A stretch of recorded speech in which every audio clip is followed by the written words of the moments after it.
Hello, welcome to the Brand Bravery podcast. I'm Amy Purdy, the Brand Explorer, and I am here to help inspire you to bravely overcome your challenges on your business journey by hearing how others overcome theirs, pushing forward and taking the next step, whatever that needs to be at the time. It's a brand new adventure for your business journey. This episode is full of brand bravery. Kelly is full of determination. She's got self-belief. We'll cover focusing on strength, setting really big goals. This is a really interesting interview to find out what goes on behind the scenes at Unisus with Kelly Oliver Dougall, who is the founding director. Unisus is a group of companies that provide skills, care and wellbeing services to empower people to reach their potential. So Kelly started this business following a career in the voluntary sector in various different roles, but she was always supporting people in some way to improve their lives. So after several redundancies and feeling like she wasn't reaching her potential herself, she set up Unisus, first on her own with supporting people to get into work, and then later on incorporating those three areas of skills, care and wellbeing that Unisus now provides. And having rebranded following intellectual property issues with the previous name, I helped Kelly to launch Unisus and step into her brand bravery. So it was really interesting to catch up with her in this episode. So you started Unisus quite a long time ago now. Do you want to tell us what was the catalyst for that happening? Yeah, so my background is in the voluntary sector and I worked for lots of charities, but it was always on funded projects which had a finite amount of time that they were funded for. And also I wanted to progress, so I had a lot of jobs and I kept being made redundant and I got a bit fed up of that. So I decided that I would set up on my own and then I would make sure I didn't make myself redundant. And so far it's working. Yes, it's working very well. We've been working since, what is it, 2014 when you started, 2013, one of the two? Yeah, so, it was 2014 when I first started, but it was just me for a few years. And then I started to think big because I was a bit lonely on my own. And also it wasn't a very good business model because I was very good at helping people into work and progressing, and there was no repeat business, so that wasn't great. So I came up with the idea of having 3 sub-brands and doing all the things that I do now. So that's skills, care and wellbeing. Brilliant. I think it would be really great for people listening to know a bit more about what those 3 areas are, because they've expanded over time, haven't they? And you do a lot of amazing things to help people now. Well, we started off, as I said before, I was just helping people into work at first, and then when I started to think about the different brands, the different strands, I didn't really know how I was going to achieve what my big aim was. So I just kind of started making steps towards what that would be. So we started delivering funded employability workshops, and then I started to try and build the care service. And there was a few things that happened that didn't quite work, which you learn from, and then we kind of launched the care service, and now we deliver 1,600 hours a week of care to people to help them stay living independently in their own homes. I employ about 70 people, so that's a lot bigger than when I started. It's huge. Yeah. And then alongside that, we're kind of, because I was focusing so much on the care, I couldn't really give as much attention to the other things. So the skills stuff that we're doing kind of fell away a little bit for a little while, although there was the odd project. But the counselling service under the wellbeing brand, that we started a small little project with 1 volunteer, student on placement, just providing counselling for people who were sort of couldn't afford to pay for it, and we did that with a little bit of grant funding. So that that just ticked along nicely for a little while, and then we expanded it and got some more funding and expanded it a bit more. And now I'm really focused on trying to make that much more sustainable and a lot bigger. So we've now got 4 students on placement and 1 waiting to start. So we'll have 5 on placement soon. We've got a new member of staff starting, so she'll be working 25 hours a week. And we're hoping to, well, we're not hoping to, we're going to offer that out to businesses for their employees. So that's the plan. But yeah, it was in the skill side of things. We were approached by Sunderland University to deliver care training. We're already delivering care training to our staff, and they asked if we would join the consortium for the North East Workforce Skills Programme. So there's lots of different partners involved in that. We're one of the smaller ones, but it's a huge piece of work for us. And they're supporting our care training so we can offer a bit more of it and help us to skill up our workers. And that's wonderful, because that's a really new thing, isn't it? That I wrote that down because it was one of the things you just posted about this week.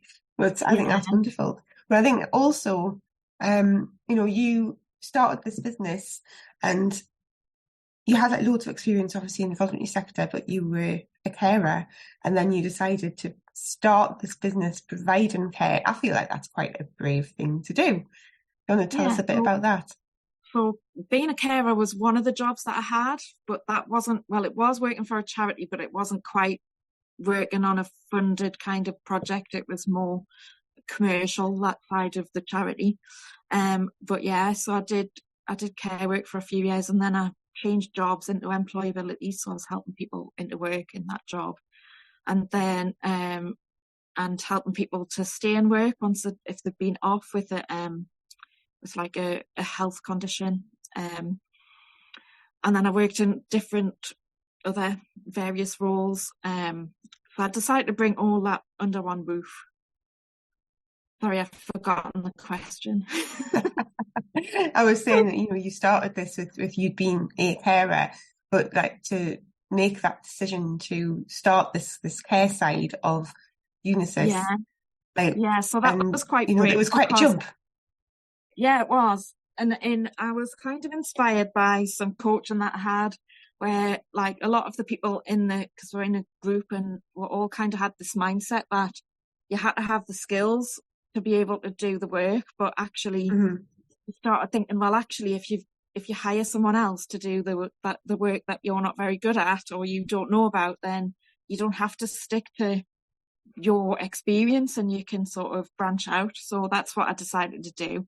And I had this wild idea that I was going to set up a care service, and I didn't have a clue how, and I didn't really realise what was involved. And some might say that was brave, and I think you would call it brave. Some might call it really naive. And kind of, I think, oh my God, I really didn't have a clue. So one of the things that I had to be really, really brave about was finances, because I completely misjudged how much it was going to cost. So I had this little loan, really small loan of about £15,000. And I remember going to register with CQC, and we had this meeting with CQC, and they grilled me for 3 hours about how we're going to set this service up and everything. I don't think they usually last that long, but this particular woman was she was quite diligent, to put it like that. I was like, okay, so you've got this £15,000, and then what? And I was like, well, what do you mean? That's like loads of money. But in actual fact, it cost about £250,000 to set up, like 200,000. So it was a lot more than I realised. And so for a point, we had these huge overheads, and we just didn't have enough money coming in. So we're in quite a lot of high risk debt at one point, which terrified my husband.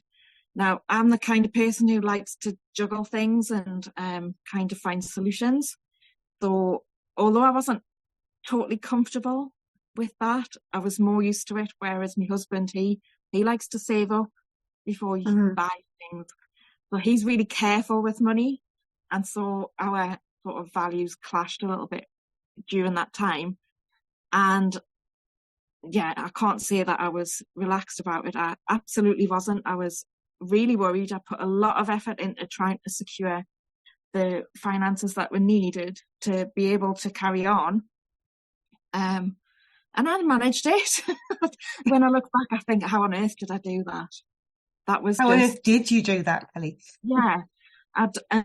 And because my husband was so worried about it, I ended up supporting him emotionally through that as well as myself. So that was really, really hard. But I think one of the things that I can take from that is that I knew in me gut that I had a really good thing and I wasn't prepared to give it up. I knew if we could just get to the point where we were, breaking even, then we would be able to survive and thrive and would be able to create this fantastic thing that could help lots of people. And so that's what I did. I was just determined. I was just like, no, I'm not giving up. We can't give up now. If we give up now, we'll end up being in an even worse position. We'll be in loads of debt that we haven't got a vehicle to pay it off with, and we'll be, you know what I mean? So I just had to keep going, which was really frightening for Ian, my husband. It must have been, but it does say a lot, doesn't it, as well, about trust in things going the way that you think they're going to go. And like, I think, did you say something about trust in your gut feeling? It was like knowing, and like that sort of inner knowing that something is going to work out. That's really important. That I think as business owners we kind of have to have, don't we? Yeah, and I just had a belief in myself and my own ability to sort things out, because I've been through some rough times before, and I just knew that at some point it would just become clear and it would be okay. And actually what happened was that lockdown happened. Yeah. And at that point we secured a very big care package, which really just made a massive difference, and we could kind of refinance because of the the bounce back loans and stuff. So that saved us as well, really. So it was timing, bit of luck, but just determination. But yeah, when I look back, I think, how on earth did I do that? What on earth was I thinking? And quite frankly, I never want to go through that again, but I am glad I stuck at it, because I think I would have regretted it if I hadn't. Yeah, you've created this amazing business now, and to have come through those trials, and there's other things as well that we haven't talked about, that to get to this point, you must look back and feel so proud. And I think that's just, it's wonderful. Yeah. And every time I speak to you, you've done something else. And I'll say, oh, hi, Kelly. And like, oh, I've just employed somebody else. I've just employed 5 other people or whatever. And of course, Ian came and worked with you as well, didn't you? And I want to talk about that, because I think working with your husband must be quite challenging. How easy was that to do? Not very easy. But one of the things that I say all the time is, what have I done? But depending on what's happening, I say it differently. So like, oh, what have I done? Yes. Or, oh my God, what have I done? Yeah. But yeah, bringing Ian in, he had a few instances at work as well where he wasn't happy. And I just said, why are you doing that? You could put that energy into the business and it would make it so much, like, it would grow the business quicker with your energy and input and skills. So I managed to persuade him eventually, and he came on board probably at the wrong time, because it was just before all of this stuff happened financially. So we were both dependent. Both of our incomes were dependent on the business, and then yes, I got us into that mess, and it was a bit of a mess for a while, but managed to get us out as well. So that was quite worrying, especially for him, who's more careful and likes to save up and stuff like that. But that feels like a really good sort of partnership of like being prepared to go and take risks, and someone who's sort of going to like pull you back a little bit, but still let you go, so that you're going to have that like in between perfect division. Yeah. So, but me and Ian have always had a bit of a relationship where we're bigger. We're sometimes a bit more like brother and sister than husband and wife. We're like bigger even when we agree, and then we don't realise that we actually agree with each other. And we're actually arguing over some tiny little part of whatever we're arguing over. And then over the years, we've kind of come to realise that that's we actually agree, and so we argue less now. But in the business, we find it really difficult to do the same task together. So it's fine, like if we're interviewing together, because we're kind of just take on roles. But if we have to actually talk to each other and resolve something or do a task together, then we just clash. And I've just learned that that's not the best use of each other, like each other's skills. Yeah. And if I need someone to help me in that way, I'll think about doing it another way. So yeah. So Ian's kind of taken a bit of a different role to what we were expecting at the beginning. What I was expecting, but what has actually happened is like he comes in, like I'm here all the time. It's my baby. I push it forward. I make it happen. And he comes in and he's here like usually on a Monday and Tuesday, and then a bit extra if there's something going on. But as a routine, he comes in on a Monday and Tuesday, whether there's stuff to do for him or not, and then comes in when he's really needed. And usually he gets dragged into things like talking to staff over, like, you know, disciplinaries and, you know, what's going to happen, because I'm good at making things happen and pushing the business forward, whereas I'm not always the best person to communicate things with other people. So I tend to just come out with stuff and blurt it out however it lands, which isn't always the best way. Whereas Ian he's got the skill where he can see what's going to motivate someone to get them on our side and sort of push their buttons, if you know what I mean. So he's got this talent for seeing what's beneficial for both sides and then emphasising that to encourage people to do, to move forward together. So that's really his skill. So we bring him in for stuff like that. So I'll go, oh, this is what I want to happen. Can you suggest how we'll make it happen? And he'll come up with an idea and a way of wording it, which is his skill. So that's good.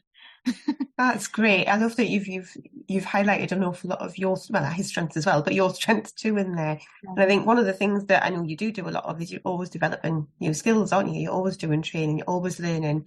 And that obviously I think because of what you do is quite key anyway, but it's the business skills as well as the skills you need to do the care and the skills and the well-being, isn't it?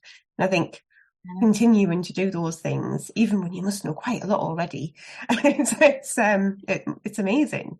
So what have you enjoyed learning the most? Yeah, I don't feel like I'm ever done. I always think, well, somebody, like, I can learn something new. I agree. Yeah, whereas Ian isn't as focused in the same way as me. So he's actually the other side of what he's actually doing, because it sounds like he doesn't really do very much because he's only here part-time. But actually what he's done is he's took over looking after the house and feeding us and stuff like that, which is really good. I don't have to think about that because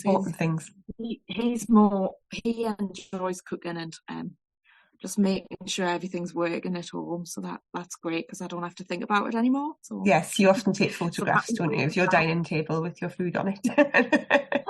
Yes. I've stopped doing that because that's what people like. I used to post a breakfast picture every Sunday, and then when I saw people, they'd be like, "Oh, you're full English," and I was like, "This is really getting embarrassing. That's all I'm known for. I'm going to stop doing that."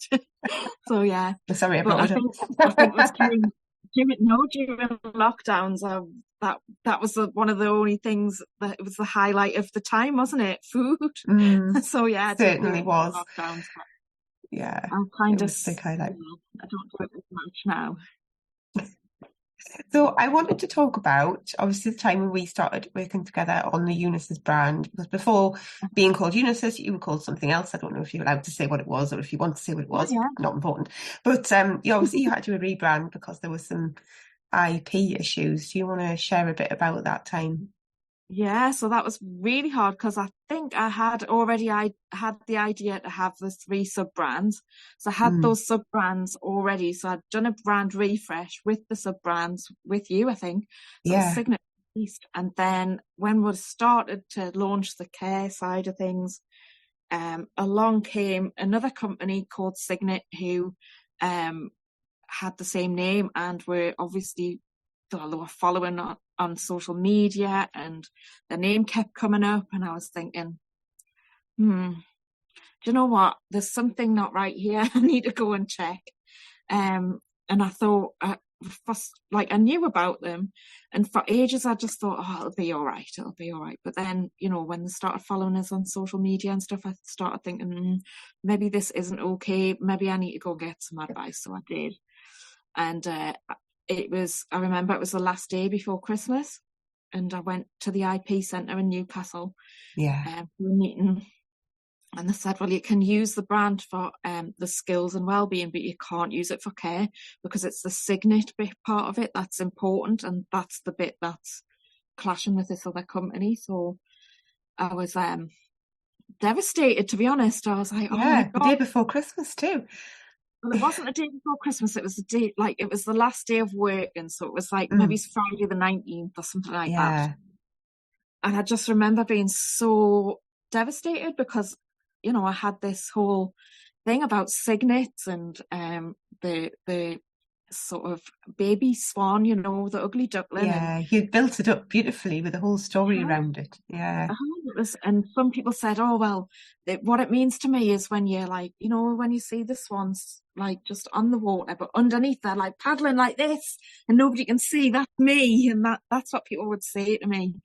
So I really loved that brand, but then I had to come up with a new name, and it took me a long time. And yeah, asking other people, you are involved in trying to help come up with something, and we had loads of ideas, and settled on Unisus in the end, which is a unicorn and a Pegasus crossed is a Unisus.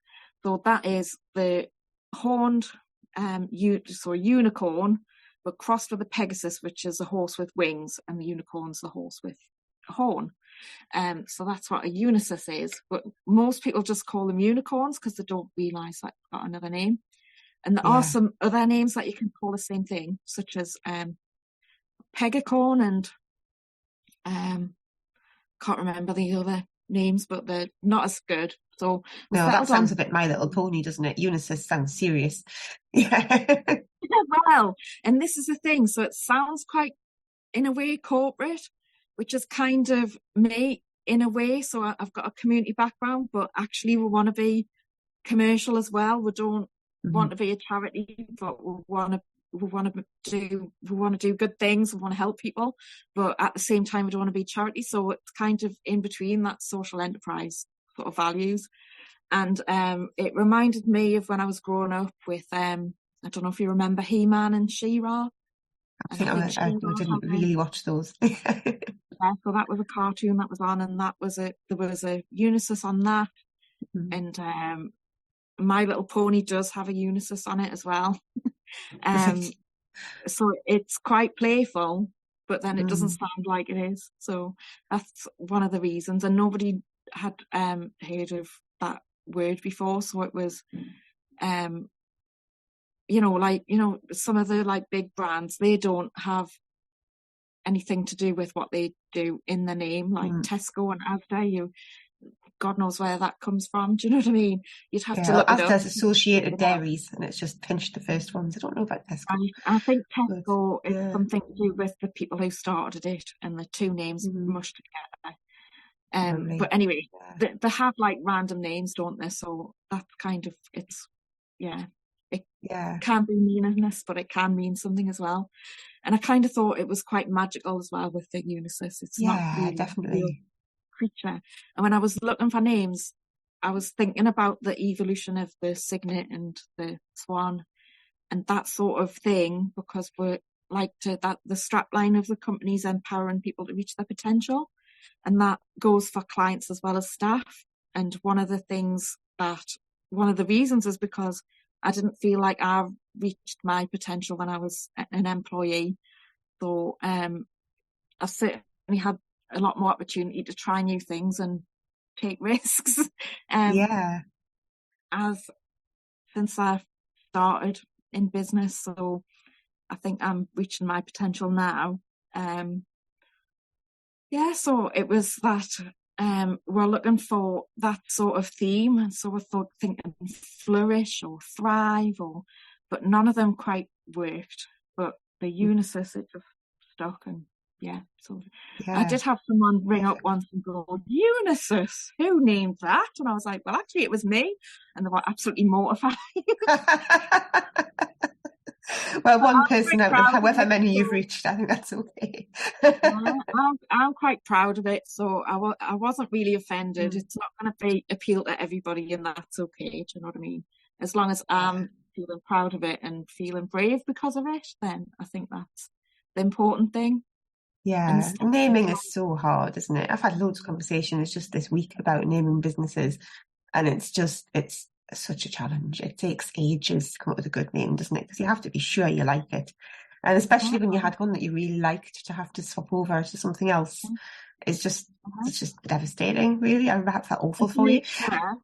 And to make sure you don't have something the same as someone else again. Do you know what I mean? Yeah, exactly. You've got to do all your due diligence. And so we've trademarked the brand, so just in case that issue comes up for us. So well, it won't now. It might come up for somebody else though. That's what I mean. So we trademarked but they need to do their diligence and check. When they start a business, it's so important. Well worth doing, but obviously you need to protect yourself against things happening in the future with things that won't exist yet. So that's great that you've done that. So I have really enjoyed talking to you, and I feel like we could go on for another half an hour easily, but I can't.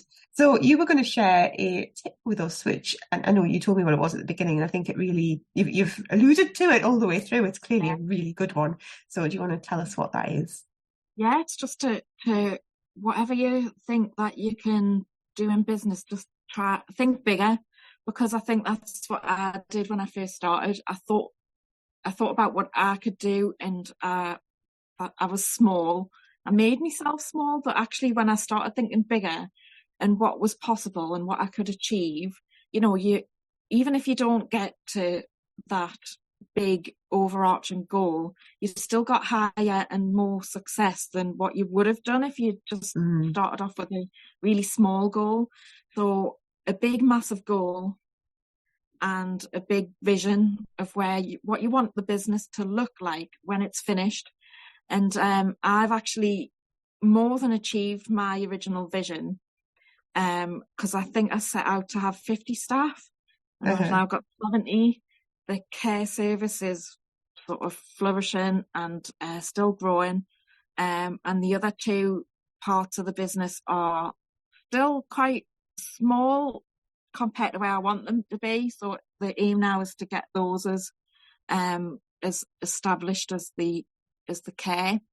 But if you have a small goal and you don't hit it, then you're not going to achieve very much. Whereas if you have a massive goal, you'll get higher than where you would have gone before. So just think big, and but don't underestimate your finances, because that's really stressful, and I really wouldn't recommend that for anybody. I wished I'd kind of had an inkling about how much it was going to cost, but it's where do you go to get that information? So but no regrets now, because look what you've done. Yeah, that reminds me of there is a phrase, isn't there? If shoot for the moon, and even if you miss, you'll land amongst the stars, which was on a card my parents gave me when I started my business. I had it on my shelf for ages, and it's that's what you've done. But you're very, very close to the moon. A little bit more to do. It was funny because I was going to ask you what next at the end. I answered that.